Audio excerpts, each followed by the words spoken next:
Throughout the current genocide in Gaza and elsewhere, we have seen many Muslims, whether it's politicians, governments, organizations, celebrities, and even to a certain extent people in the Dawah scene, support directly or indirectly in some ways the enemies of humanity.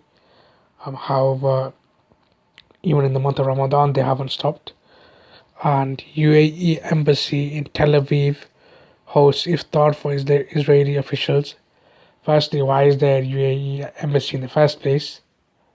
But for whatever reason you want to justify it, you can't. But we'll just say you have an embassy for whatever political reason you decide to use.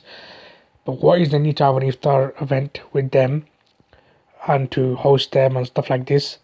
Israeli officials and public figures gathered in the United Arab Emirates embassy in Tel Aviv last night for Ramadan iftar. Among the attendees were Amir Ohana from the Likud party and Mansour Abbas, the chairman of Raham. And like I keep saying, these people, they do these things and then they want, when people criticize them, they say you cannot criticize, or they stop you or they censor you or you get in trouble and things like this. But they do wrong things and then they don't want to be held accountable.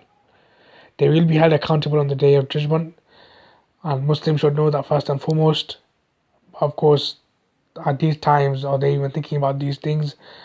On the UAE, I'm not going to even begin on other things that they've been doing, like in Sudan. But you can see the way that people behave. Even in the month of Ramadan, they cannot for 1 second think about the Palestinians, our Muslim brothers and sisters. They are doing things like this. And if they didn't do this event, nothing would happen. But they still do it because it seems like they have to do these things with their masters. It seems like these people are their masters and they have to do these things. And unfortunately, we think these same people they're gonna speak for the Palestinians. They're gonna help the Palestinians. We are a long way away from that. If you think these people are gonna do these things, these people are doing this, and then you expect them to help the Palestinians.